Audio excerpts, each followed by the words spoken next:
Going the distance with local sports. This is the X Sports Network.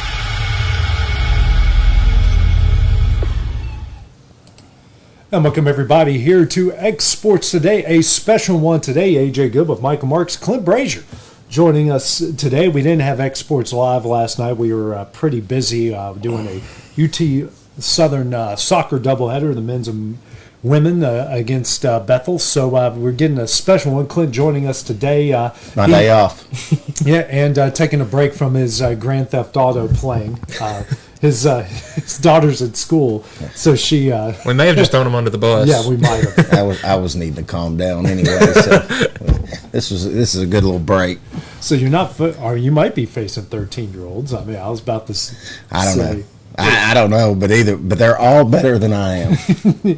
I can't think and react quick enough. I mean, it's amazing. I hope Gretchen isn't watching this, but I'm fixing to go home and get my credit card out.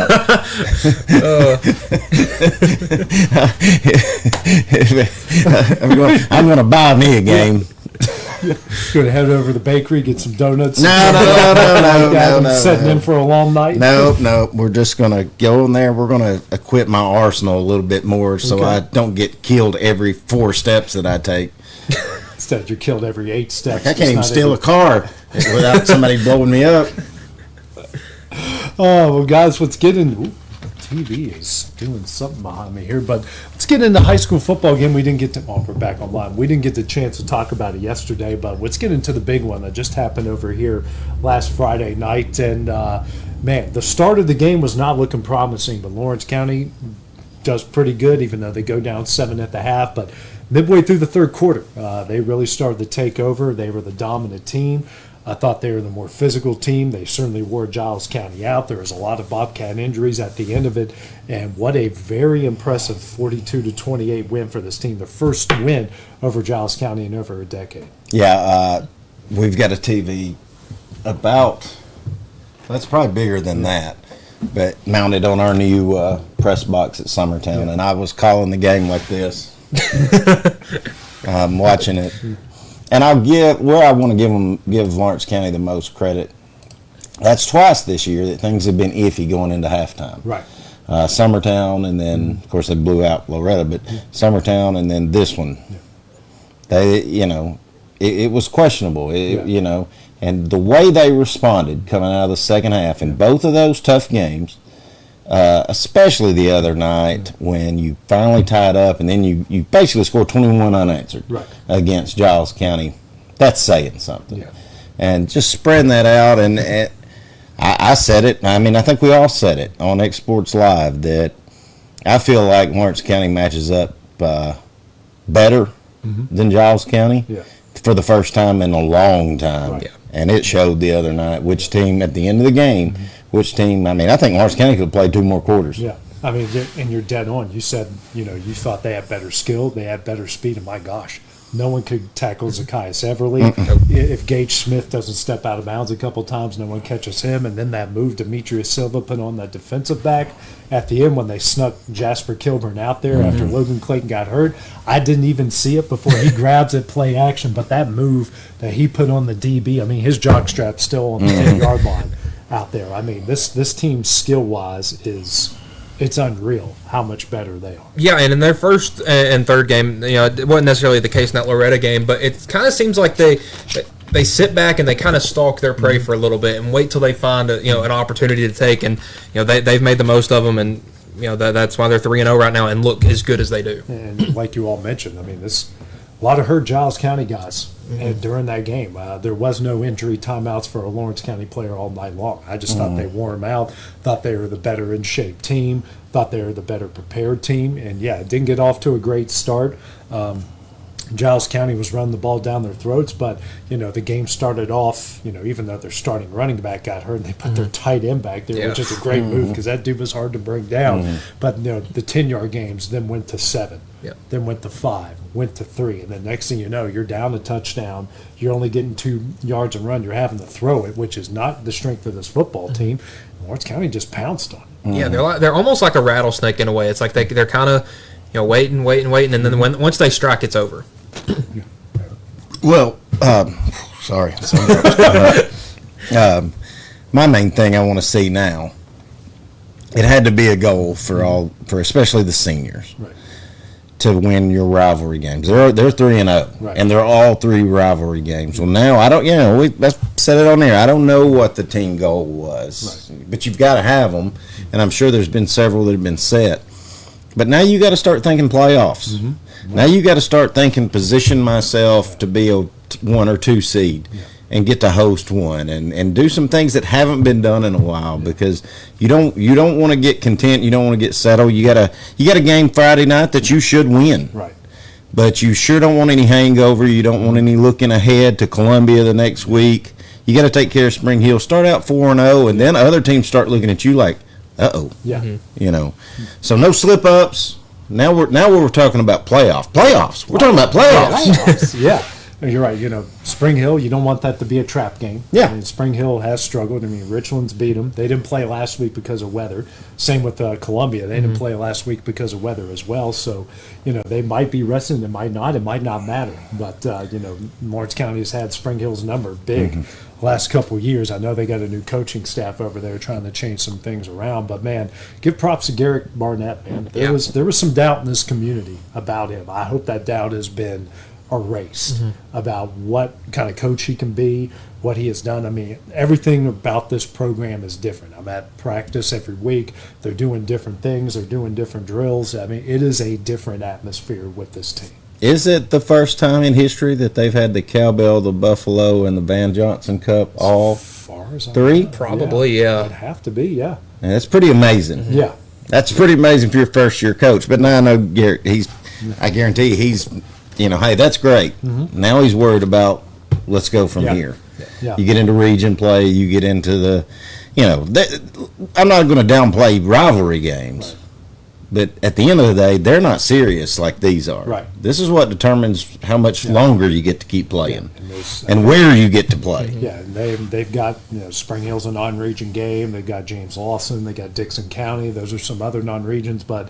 No, it's not this week, but the next week is where the real season starts. But you would like to go into that 4-0. Well, Clint, Summertown has played one heck of a schedule to start off. And when you see the level of the teams with Lawrence County, with Wayne County, with Cascade, and how good these teams are, it's, and you're looking at this Eagle team that's 2-1. That's a best-case scenario. Listen, if I'm Cascade, I'm firing that coach.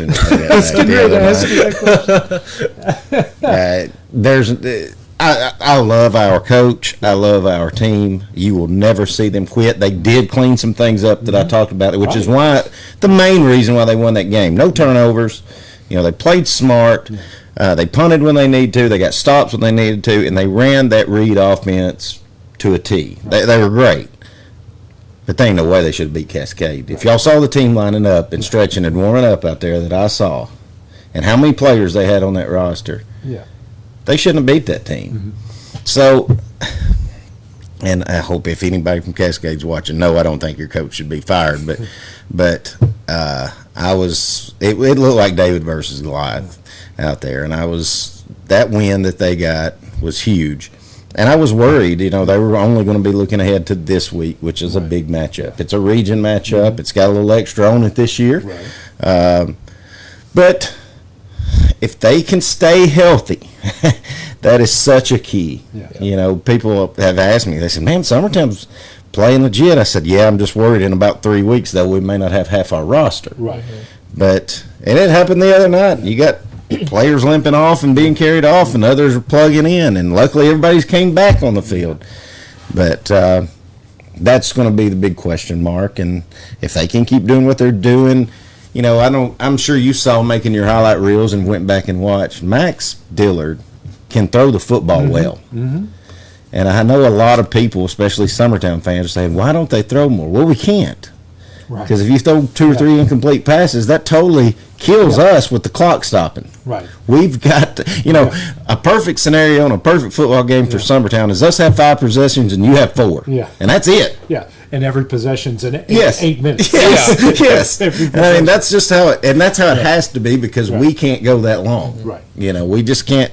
We can't go up and down the field with the clock running, and no, you know, it's just the way it is. Now you'll probably see the more the season goes on because we have had success throwing it, but it could get interesting Friday night. I'm very Michaela Powell. I mean, that's Coach Winfrey told me the other day. He goes, I don't know where we are without that guy. No. That play he made against Cascade, 2 DBs bouncing off of him as he runs for well, it's not just that. You know you're probably fixing to get hit because you got 2 closing in on you. You secure it, you catch it, you somehow rub between 2 of them. Yeah.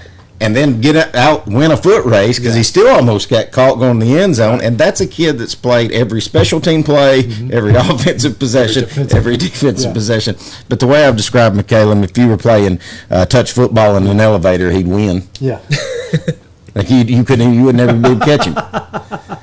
You know, he's just that shifty and he's that quick. And I'm excited to call Friday night. It's going to be a good one. Yeah, let's get into that game. I mean, it really is. It's skill versus power. And you mentioned it, Clint. There's a little bit extra into it. You got some transfers. I went from Summertown over to Mount Pleasant, and it's a battle of a team that's got a lot of skill. Even though their best player still hasn't played yet, and he's been hurt. He might be playing that tomorrow night. Who knows? But Mount Pleasant wants to play up tempo, wants to get on the ball and get things going. Summertown wants to grind out possession by possession. It really is. It's a contrast of styles, as they say in the world of boxing. Yeah. Did Mount Pleasant and Forest finish their game the other day? Forest ended up winning, which they had to come back at 5 o'clock the next. Is that what the score ended? Well, that's what it was going into. Yes, so nobody scored in the 4 minutes that they had left to come play. all the way back to Murray County and then go all the way back out to Chapel Hill. Okay.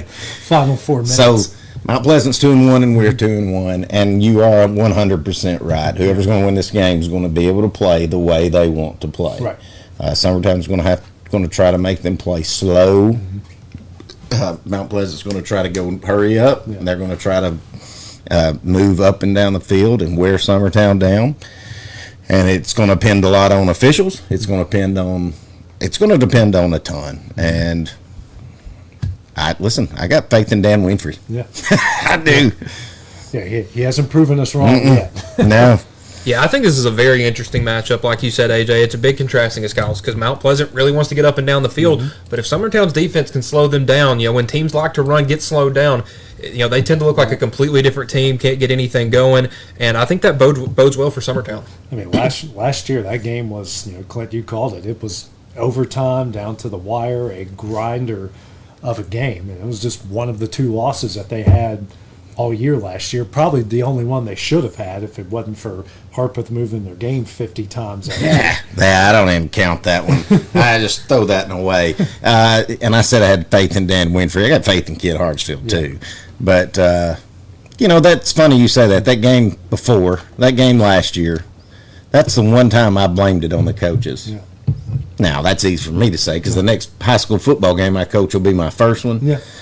But we left that game with timeouts in our pocket. And all we had to do was kick an extra point. We hurried up and we weren't settled and missed it. And then we had a 4th and 1 to extend the game in overtime. And we didn't call a timeout. We got stuffed at the line. That was really the only time I just don't like carrying timeouts home with you. Right. Yeah. But if you would have looked at it on paper, I don't know that you would ever thought Summertown should have been in that game anyways. Right. So it's going to be loud. I'm telling you, Summertown folks, if you bring them dang cowbells and sit in front of me, I'm going to play whack-a-mole out of my booth. Can you reach them? Yes. So you just everybody behave, and let's just have a big night because you should put right in front, like the first 2 rows, like no cowbell section. This is the no cowbells. Everywhere else, you're good. Yeah. Other side of the field, the other stands, the cowbells, not right here. Yeah, and this game was a turning point, and not in a good way for Mount Pleasant last year. Left this game 5-0 last year, and then went on to lose 4 of their last 5 games, and it really put them in a hole and kept them from making the playoffs. So, I'm curious to see how this game goes and then what the impact of that result will be. Yeah, Mike. Now moving on to Loretto. I know you were there the other night. Lewis County kind of changing some things up. Not as pass happy. Don't have the the quarterback, it's kind of hard to replace a Bryson McDonald, but got a pretty good set of running backs, and they were pretty dominant there against Loretta as the Mustangs dropped to 0-3. Yeah, Skelton wasn't really much of a threat with his arm, but just the way he moved the offense around, and they had Bean and I can't remember the other running back's name, but they had two backs that were you had your power back and you had your speed back, and they used them both. They utilized them well. Both of them. Being the speedy guy, they worked him to the outside, and Ray, their big one, they'd run him right up the middle, and they really wore it out in Loretto. So, a 7-minute offensive drive to start the game, ended in a touchdown. It was about a 13 or 14 play drive, and after that, Loretto was just so beat down that and they couldn't get anything going on offense. They switched from spread to more of a wishbone offense for a little bit, and still couldn't get anything going. But with Scotts Hill coming in this week, I think it's an opportunity to kind of turn the page and look for something new. Like you mentioned, these next two games, you got Scotts Hill and you got Collinwood, probably your best opportunities not only to get some wins, but kind of getting a little bit of momentum behind it as well. And speaking of, those two teams played each other last week, and Collinwood came away with a 23-0 convincing win. Yeah, and Scotts Hill and Loretto are in a similar spot where they haven't scored since the first game. It's been 2 straight weeks of shutouts, so both teams are going to be looking to kind of turn the page and find something new. And with it being at Scotts Hill, I would think that would give them a slight edge. But this Loretto team, they haven't given up hope. While it doesn't look good, you're 0-3. I still think they have confidence. Second region game of the year, so you can get even here. Your next 3 teams, you got 0-3, 1-2, 0-3. Yeah, and that can build a lot of confidence, because a lot of times in records in high school football don't lie to you. Right. So if you can pick up a win or two right there, I think it would build a lot of confidence up for those that last stretch down the in October. Well, even if it's just one, Yeah. like Coach Dan Winfrey had 2 years ago in his first year, Just when getting that first Summertown's one. well went dry, and you're playing so many freshmen and sophomore, just like Loretta's doing right now. If you can just get one to give you something to work towards, to build up for next year, that would be huge. And then, like you said, I think they've got a good chance to get 2 in a row. Right. Yeah. Now, I don't know about Riverside. They may be 0-3. Yeah. Now, I don't know about I'm gonna have to wait and see more out of there. Well, and Clint, like you say about Summertown, Loretto's kind of got the same problem. It's they may have some juniors and seniors out there, but a junior goes down, they're throwing a freshman out there. A senior goes down, you're throwing another freshman out there. And you look, and Loretto got beat up by Wayne County. That's Lewis 14-year-olds against 17, 18-year-olds. I don't care There's a big difference. Yeah. So you put a 14-year-old next to an 18-year-old and look at them just physically, it's not much of a matchup. And you can tell when you get to the fourth quarter and Loretto's got 6 or 7 freshmen out there. I mean, they're small, and they got to get hit, got to get bigger. And I don't think there's any way better to do that than to get out in the field. I told you guys I had Lawrence County on the TV behind me. Well, I had Loretta. I was just kept checking back and forth, and every time I check, I'd go, eh. Yeah. And then 20 minutes later, I'd look to check to see what the score was. I'd go, eh. Yeah. It just kept getting worse. So you're looking at one going, yeah. Oh, the screen goes right on top there. We're coming up next, guys. We're going to discuss week number 3 of the college football season. A lot of big games going down this week. That'll be when we return. You going to be in Knoxville?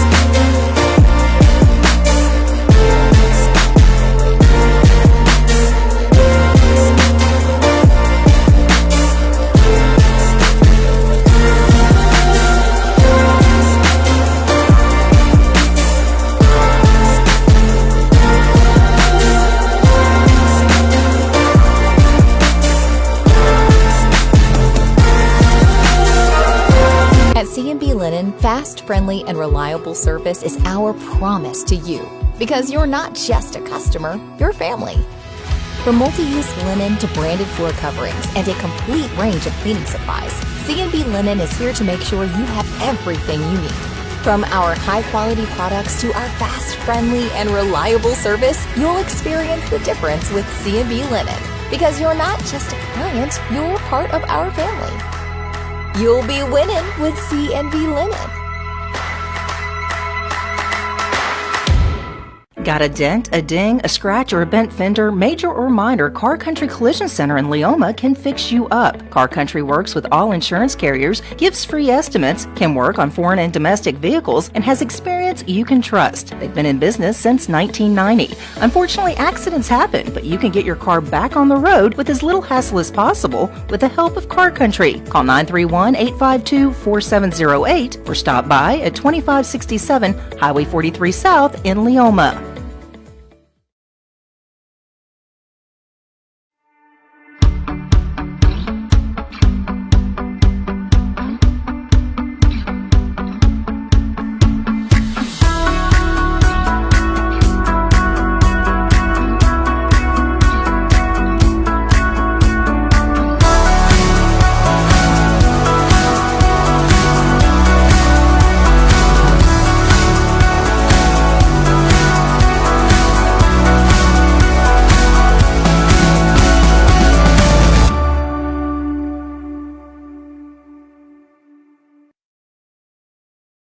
Hey everyone, this is Landon Saunders. And this is Nate Patterson with Cloud9 Fiber. We're excited to finally be able to offer Lawrenceburg our blazing fast, reliable, and affordable fiber internet services. If you're looking for a more reliable and more affordable provider, we at Cloud9 Fiber have you covered. Plans start at $50 a month, and we can offer up to a gigabit to your home or business. We are excited to be able to offer your first month of service entirely free. We encourage you to sign up on cloud9fiber.com or by calling 931-201-9098 so we can help you make the switch today. For the best meal from south of the border, head to Cocina Real and Puente Grande for lunch and dinner. With a wide array of mouth-watering entrees, there's something for everyone on the menu. And you can't forget the cheese dip.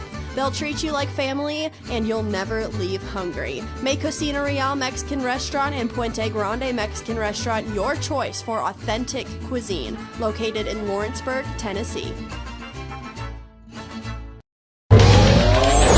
Going the distance with local sports. This is the X Sports Network.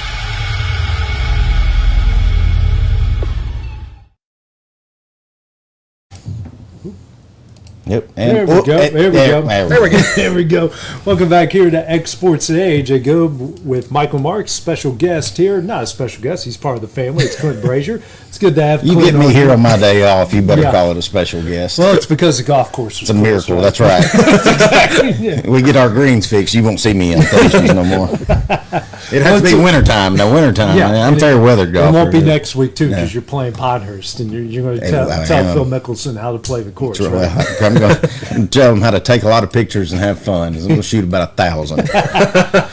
Well, guys, we got a big one coming up here on Saturday. Georgia at Tennessee. I have been informed by my wife, because I will be at the game, that if the Vols lose again to Georgia at home, while I am there, I am no longer allowed to attend any Tennessee-Georgia games, because that does include my media career, because I did when we were about to be right before we were engaged. I did Tennessee at Georgia with Garen Thomas as a quarterback.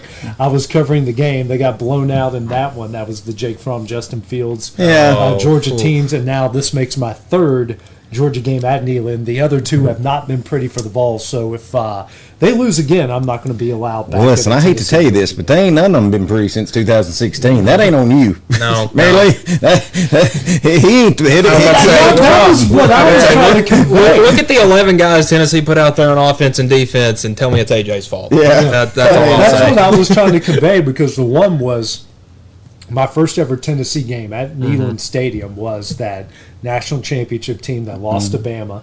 On the last second pass, the Tua Devontae Smith. Okay. That was a pick on the first play of the game. That was that, and that's when they wore the gray uniforms. Butch Jones was the coach. I specifically remember. They checkered the stadium, didn't they? Yeah. I had to go buy a white shirt, which I've got to wear a white shirt again. This Are we checkering it this Saturday? Yeah, we're checkering it. But I remember my brother-in-law going, okay, like, we always stick it out. We never leave early. And then right when he says that, Georgia blocks a punt, and I swear that ball went a mile in the air, because that happens. The ball goes straight up, and my brother-in-law goes, "All right, we're out." Yeah. And he was already down in the concourse before the ball even landed. We don't leave early. All right, let's go. It's funny about that 2-year stretch, 2017 and 2018, because that was one of those where the first play of the game you knew exactly what was going to happen because we ran a little out route, overthrew it, picked off on the first play of the game, and that's one of those. All right, let's see what else is on. I'll be honest with you. I think that's what started my problems with alcohol. Jeremy Pruitt. Tennessee didn't win more than 8 games when I was in high school. The 4 years I was in high school. Yeah. Well, you're like my kids.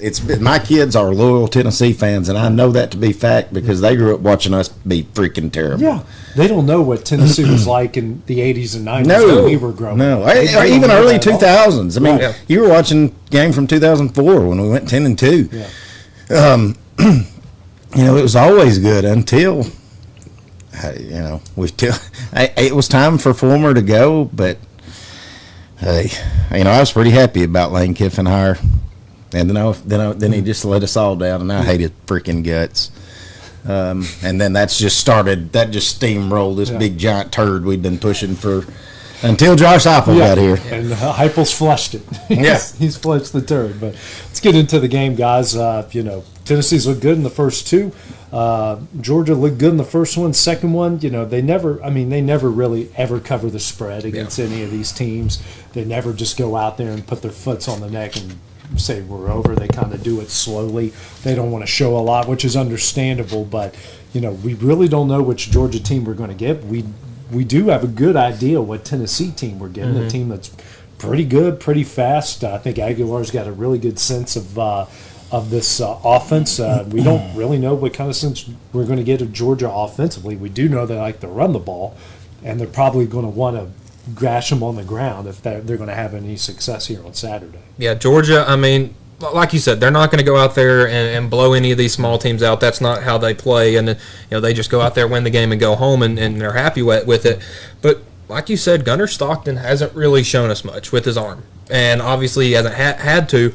But this has been a team that's run the ball a lot. Gunnar Stockton is 15 carries, 86 yards, 2 touchdowns. So he's giving you a lot on the ground. But Georgia's got an offensive line that's a little banged up. So I'm curious to see how they'll be able to try to run the ball against an opposing SEC front. I think they're getting those 2 offensive linemen back, though, right? I think they're questionable. Which could be a huge difference. You've got to like it if you're me and Michael. If you're Tennessee fans, you've got to like it. You would rather, at the last 3 or 4 years, even before the NLI era, when Georgia was the new Alabama, right. They were iffy the first 3 to 4 games of the year. This is when you want to play Georgia. You've got a new quarterback, as Michael said, going to come into the loudest environment in college football. So you better help with that. He's played 3.5 games. He's played a half a game in Atlanta against Texas, a game in New Orleans against Notre Dame, and then 2 games at home against Marshall and Austin Peay. No offense. This line, I'm happy. This line keeps dropping, and then what is over under now? Is it 50? I think 49.5. Okay. Well, to me that's high because even in the Hendon Hooker best team Heupel's had at Tennessee, we only scored like 13 points. Yeah. We don't score a lot of points on Georgia, so this is where Tennessee's got to turn the corner and figure something out on Georgia's defense. Right. Now, I do feel like this is the best opportunity for Tennessee to actually slow Georgia down. Yeah. Because Tennessee's, I think, really all we can go by is the Syracuse game. But when that quarterback had time to throw, he picked Tennessee apart a few times. Yeah. Well, the good thing is you don't have a quarterback that's shown a lot of good throwing for Georgia right now. And the one area Tennessee can do, they can snuff out and spy a quarterback, and they can stop a run. Right. So you've got a lot in your favor. I'm going to pick Tennessee, clearly, because I think it's time to do what Heupel's, he's done it with Bama, he's done it with Florida. Now it's time to do it with the other biggest rival. Right. But this is the first year. It felt like just the way the schedule went out is that every year that we had Bama and Florida in Neyland, that was going to be our good year. The year that we had Georgia in Neyland, we just didn't have as good of a team. This is the first time that I feel like we have a better team. I really do feel like this, that just talent-wise, every year this year. Every year when we had Bama and Florida at home, we had the 8-game home. Every year that it was Georgia, it was 7 and 5. Yeah. It was 7 home and 5 away. Yeah. So that's kind of where that came in. Even though you technically count Vanderbilt as a home game, but look, Tennessee's played 3 in the last 3 seasons. They are I think 23-1 at home. Yeah. That one is to Georgia. Mm-hmm. If they can get over that hump, I think that'll change things. And they've got the best opportunity that they've ever had to do it. At least under Heupel, I think this is their best. Well, yeah, that's what I meant. But the big question mark. This now we find out how good Aguilar is. Yeah, he's looked great against Syracuse, who won 10 games year 4, and he did what you're supposed to do against East Tennessee State. But now we'll find out. Right. Now you'll find out. And like you mentioned with Jordan, remember week 3 against Kentucky last year, Georgia looked awful. And that Kentucky team was not good. If Kentucky had a quarterback and a receiver, they would have beat Georgia by 21 points last year. Yeah, could have been different. So you're right. You're getting them at a really good time. Over to Tuscaloosa, guys. I know Dusty's not here to talk about it, but Wisconsin and Bama kind of turning into a intriguing game. Bama is 21.5-point favorites. The over-under total points in that game is 46.5. Something makes me think that Bama that high against a Big Ten team, I don't care if they're home, I don't know. I don't like the feel for this game for Alabama because Wisconsin is 2-0, just begging to have a breakout game offensively under Luke Fickell. This could be it, even though I'm going to pick Bama to win, but 21.5 seems a lot for this game. I think they'll cover. I mean, this was a game last year. They went up to Madison and I think won, 41-14, 41-10, something like that. I think we're going to see a lot of that same thing. Wisconsin, obviously still without their starting quarterback. They're going with a backup for a third straight week, and I just don't think that'll fare well against Alabama in Tuscaloosa, and especially, riding I get it was just ULM last week, but, they're still going to be riding off that high of a 73-0 victory against another college team. So, I think that this week fares well for Alabama. I think Bama wins, but not covers. Yeah, they had a hard time scoring points. What was the final? How many points did they score against Florida State? 17. Yeah. So they still that's 45 a game. Yeah. I'm just saying, you got to score 21 to cover a spread. Yeah. Well, Wisconsin only beat Miami of Ohio 17-0, and Wisconsin beat MTSU 42-10. Yeah. So. And MTSU lost to Austin Peay in week 1. But you also got to remember, Wisconsin, especially Big Ten schools, they're going to want to come down here and make a statement, just like Florida State did. Right. And this ain't your Nick Saban, Alabama. No. That can I bet Luke Fickell's happy ready about to play. Yeah. So it's definitely a trap game, and I guarantee Dusty he won't be able to fart out a grease penny when he'll be so locked up and tight. He's y'all can go down there. Get in price for $20. I ain't going down there.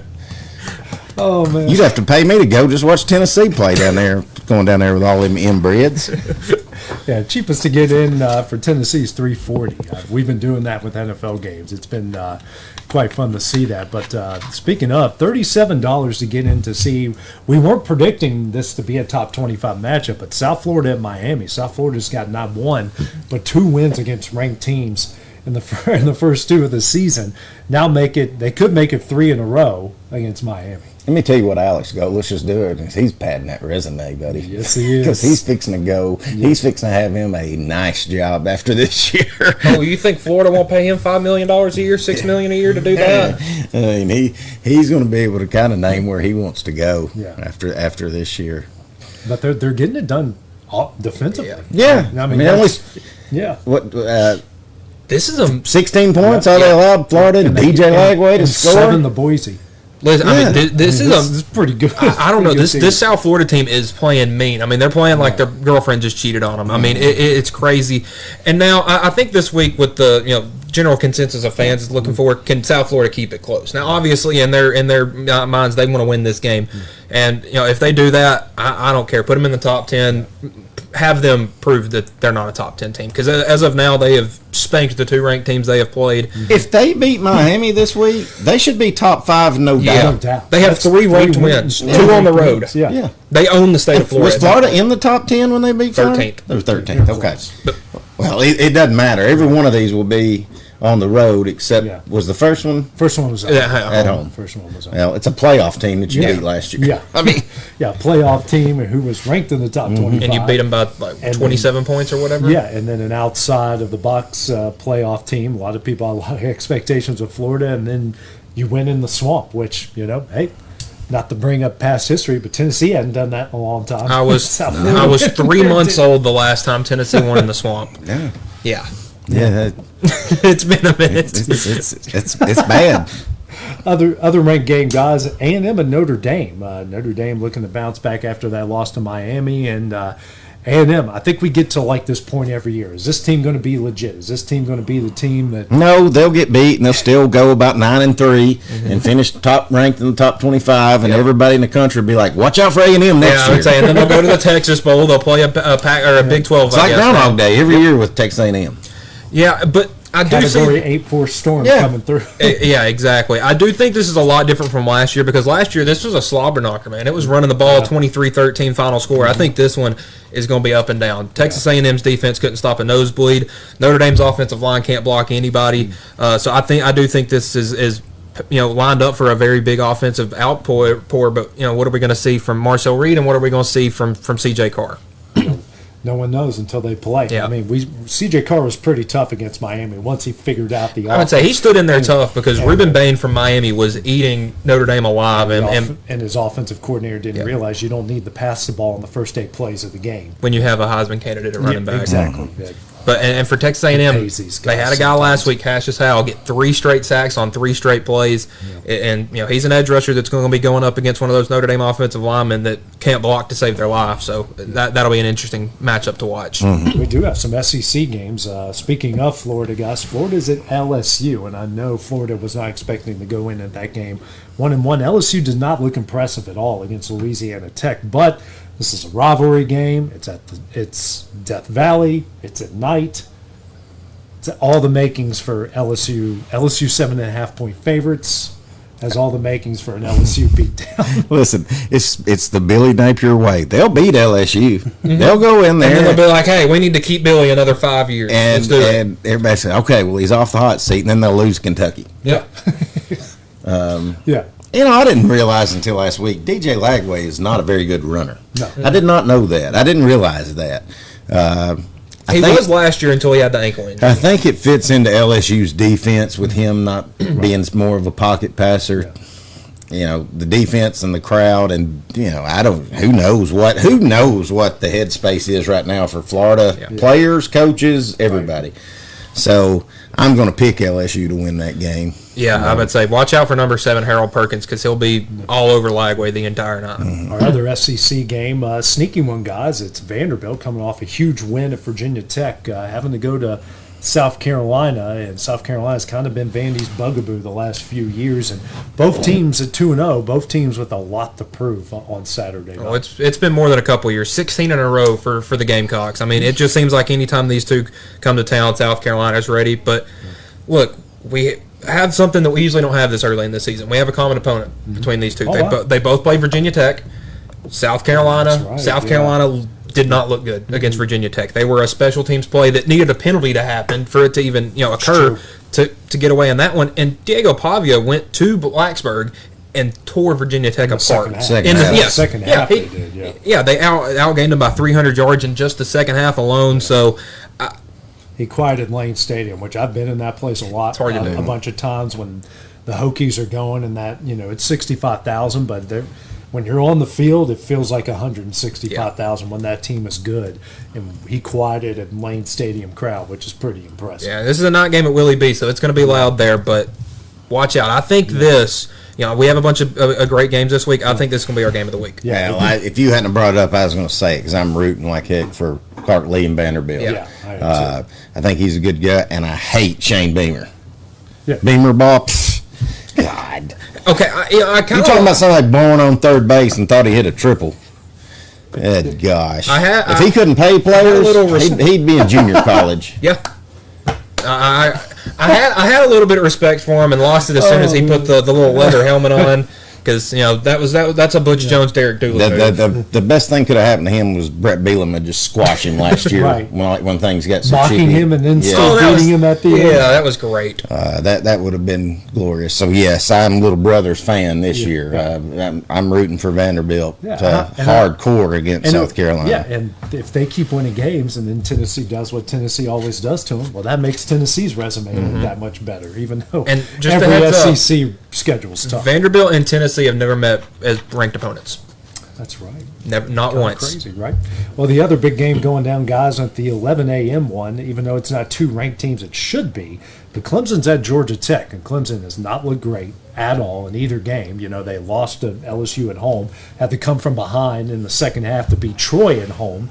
Now you go to Georgia Tech with Haynes King in that offense. I think this is shaping up to be a yellow. I think the Spread's 3.5 for Clemson. I think Georgia Tech wins by 2 touchdowns. I really do. I'm right there with you, and it'll also lead me into this whole ranking that's a whole nother rant Right. I can go in. But Georgia Tech absolutely should be ranked. Right. So I'm looking for a little piss and vinegar coming out of them because they're going to say, all right, we'll show you. It's at their And house. they're the team that Yeah. does that. We'll show you team. I think they've had like 7-8 years where they've beaten a top 25 opponent at home. Last year Listen, was Cade Miami. Klubnik has not looked good. Not at all. Clemson to have been a lot of people's national championship pick. Yeah. They'll be lucky if they make playoffs. Right. Well, Clemson, after the 2022 season, went and hired Garrett Riley from TCU, the offensive coordinator, and then taped his mouth, tied his hands behind his back, and threw him in a broom closet because He they're got Dabo. they obviously Dabo is doing to him what James Franklin does to his coordinator. yes, he Which is completely he gets in those handcuffs big him. games and he just you Yep. can't. Where which another thing that made Nick Saban great. He stayed away from his coordinators. You coach the game. I'll give you suggestions,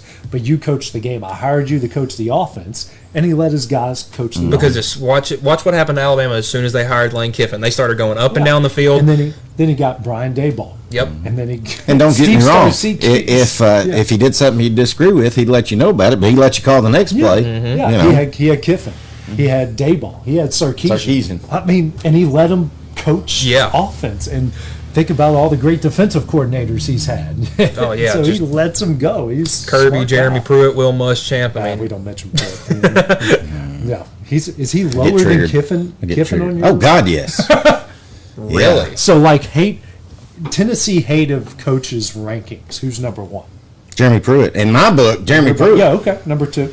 Butch. Lane Kiffin. Yeah. Number 3. Derek Dooley. Number 4. Butch. Kiffin.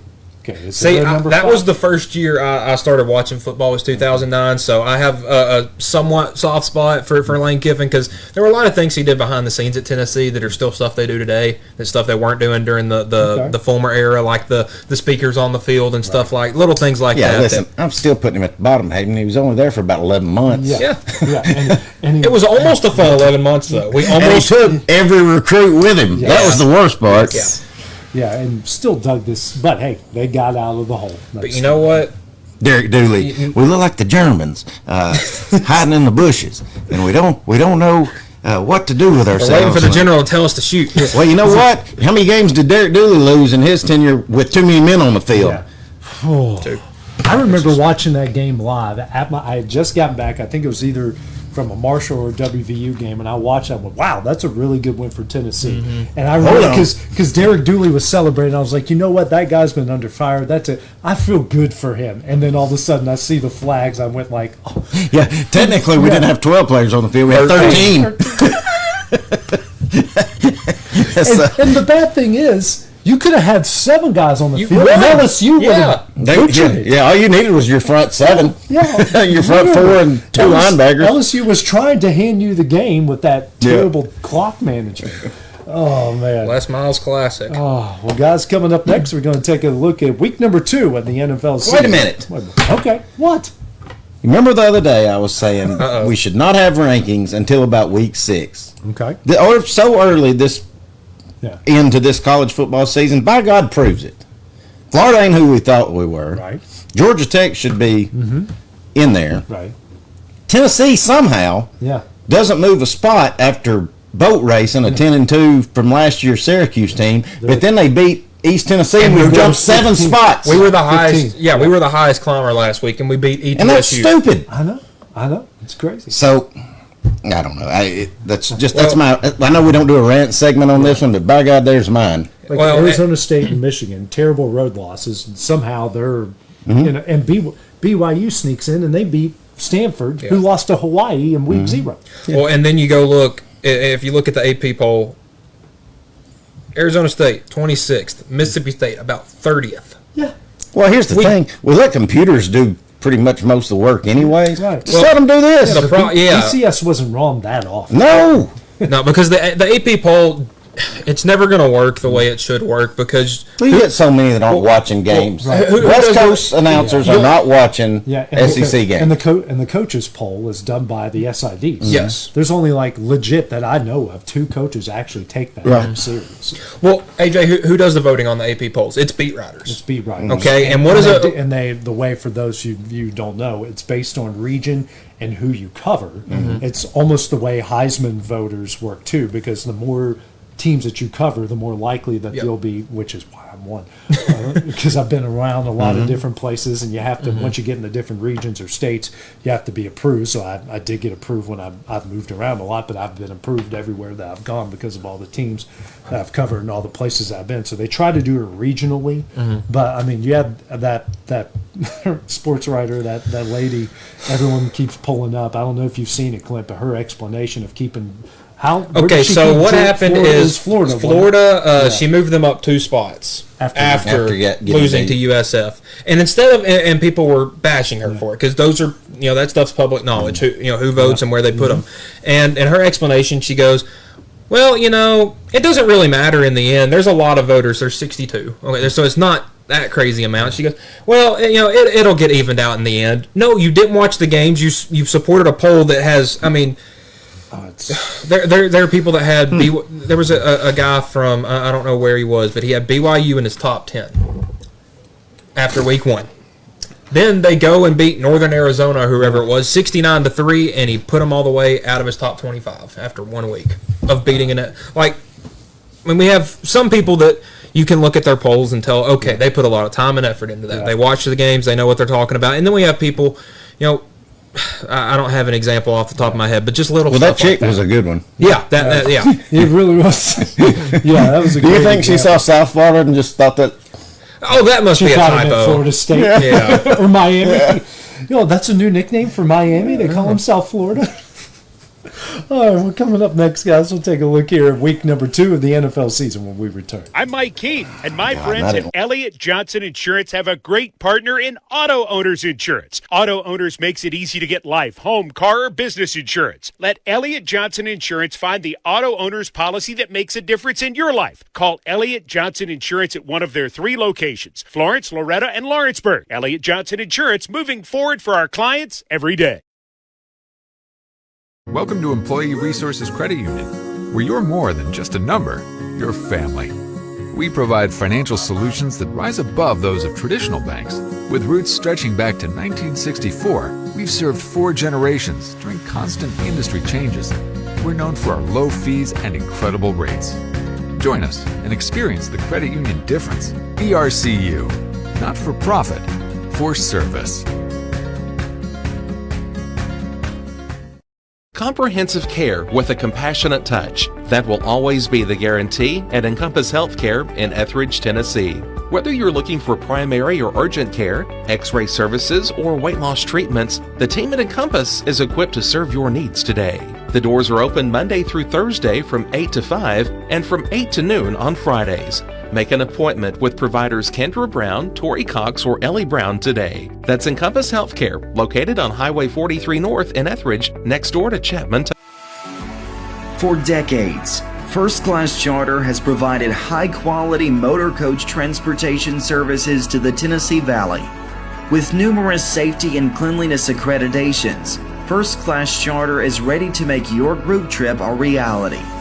Contact us today by visiting firstclasscharter.net. First Class Charter, the official motor coach company of the North Alabama Lions.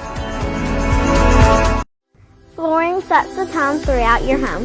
For flooring that makes the right first impression, start by choosing us, Floored by Justin. A one-stop flooring destination. Our new location stands alone for unequaled customer service and selection. Owner Justin Story's mastery of custom hardwood inlays means every room can have a custom look.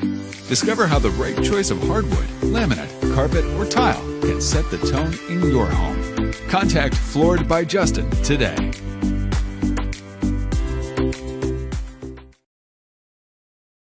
The Summit of Lawrenceburg is the premier senior and assisted living community in the region. The Summit makes it home for you or your loved one with diverse suites that welcome and encourage community, plus gathering spaces, neighborhoods, daily activities, and a wonderful staff that supports you every day.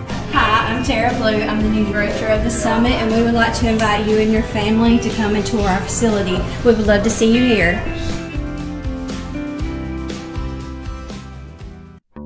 There's no job too big or too small for Gonzalez Lawn and Landscapes. Owner Chris Gonzalez works hard to make your commercial or residential properties one of the neighbors will envy. You won't find a lower price anywhere else, and that's a guarantee. We offer mowing, landscape removal, small construction jobs, and more. Our team is licensed and insured to ensure the best work for Lawrence County and surrounding areas. Your satisfaction is our goal. We won't leave until you're happy. Call today to set up a free quote.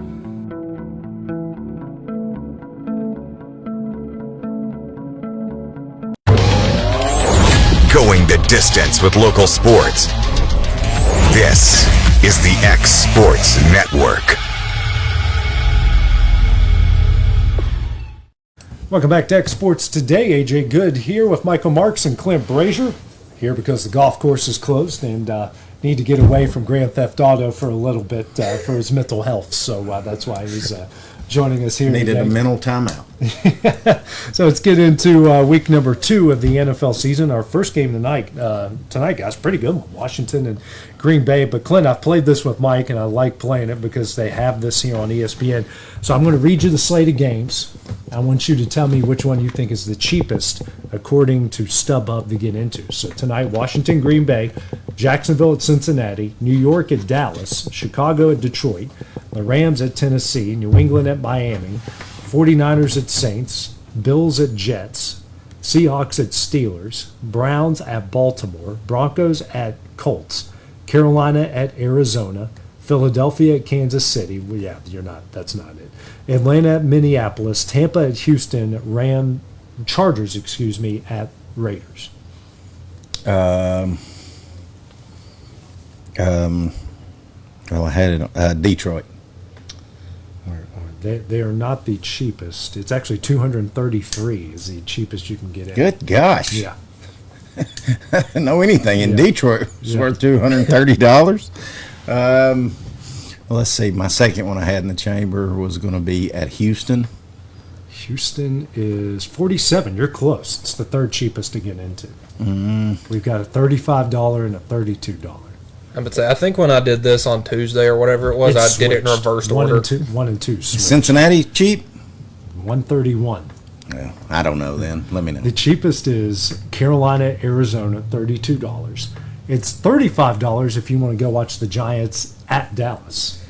And see, that was the lowest one on Tuesday. At Jerry's World? Yeah, and it was the cheapest one on Tuesday. It was only like $32 to get in. And I was like, how is a game is it in just Dallas? Because they got 900,000 seats? That or just really down on the team? Yeah, not a very good team.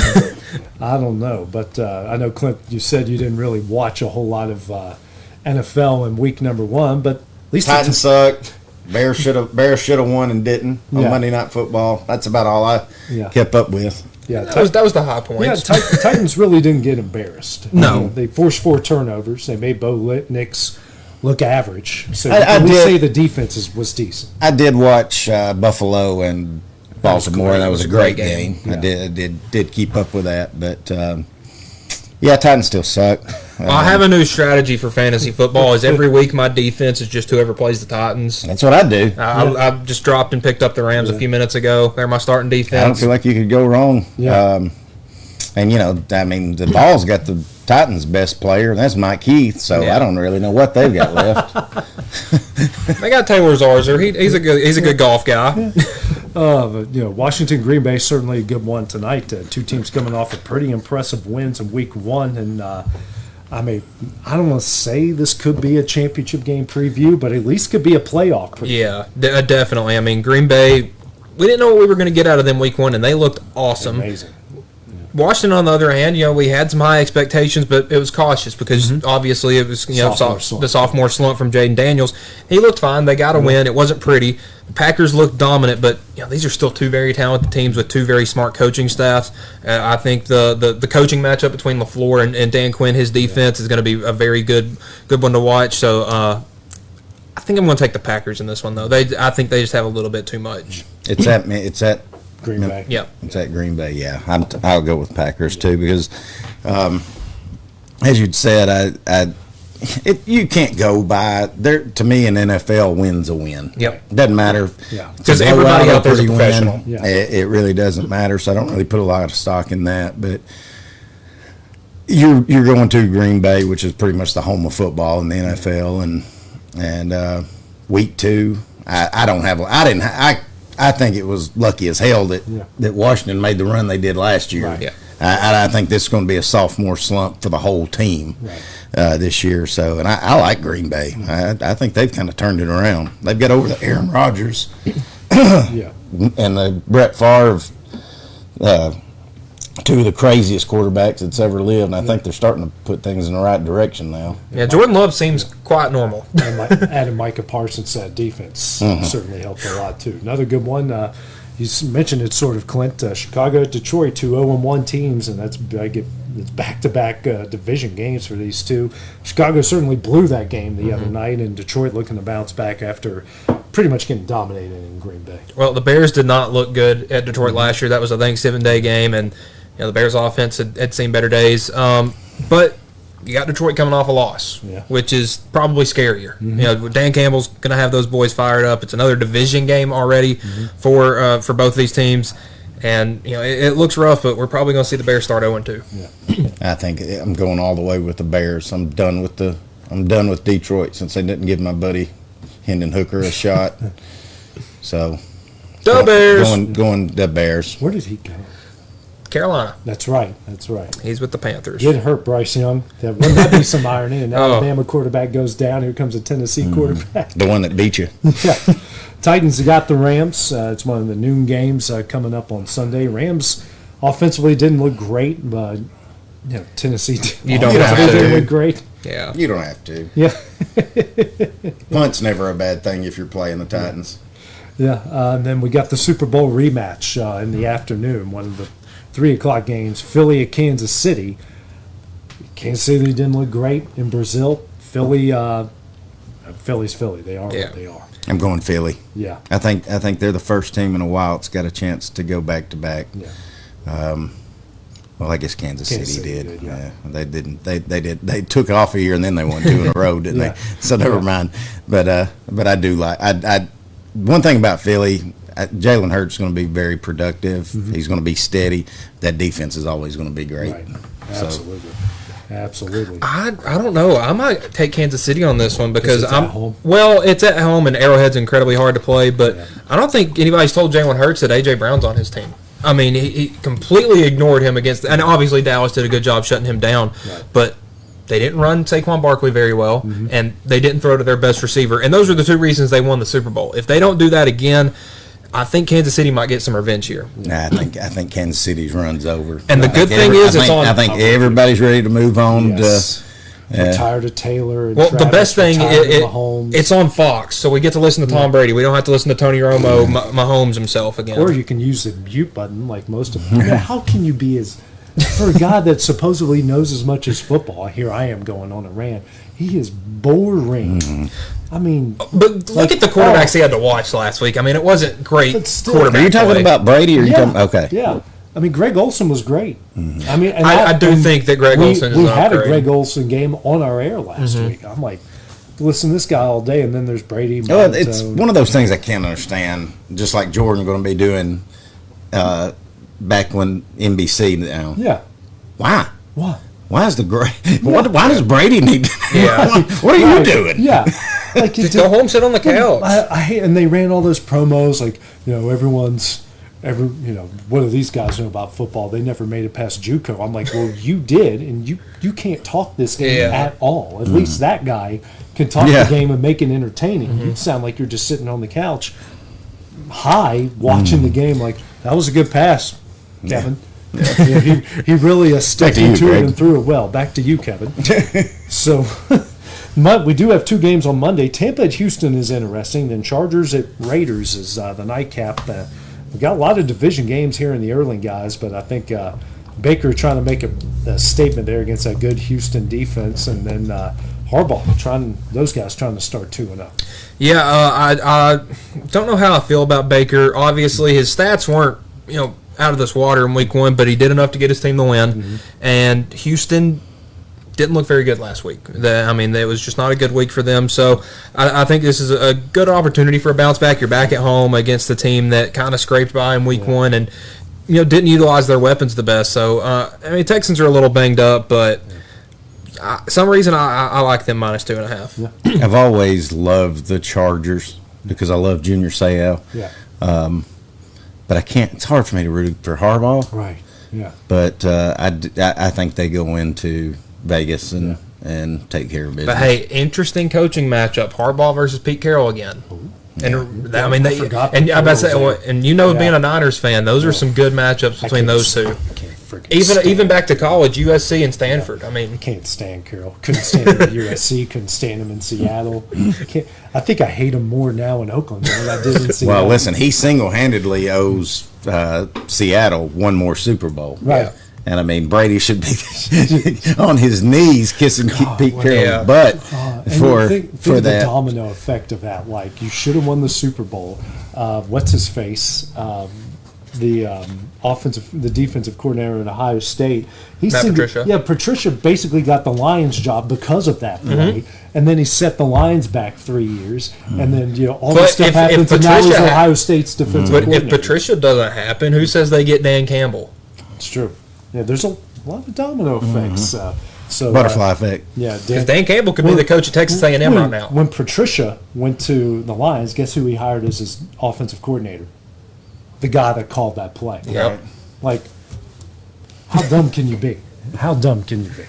Well, guys, that will do it for X Sports today. Tomorrow we got a full slate of high school football games. Big one, Summertown hosting Mount Pleasant, Lawrence County at Spring Hill, Loretto at Scottsdale, and I'm trying to think of what our Alabama game is. Decatur is a Muscle Shoals. That's our Alabama game. That's usually a good one. Yeah, that's going to be a really good one. So a lot of exciting games on the X Sports Network. Tomorrow we'll have our pregame show out at about 4 o'clock. So for Clint Brazier, for Michael Marks, I'm AJ Good. We will see you guys later. Go Vols!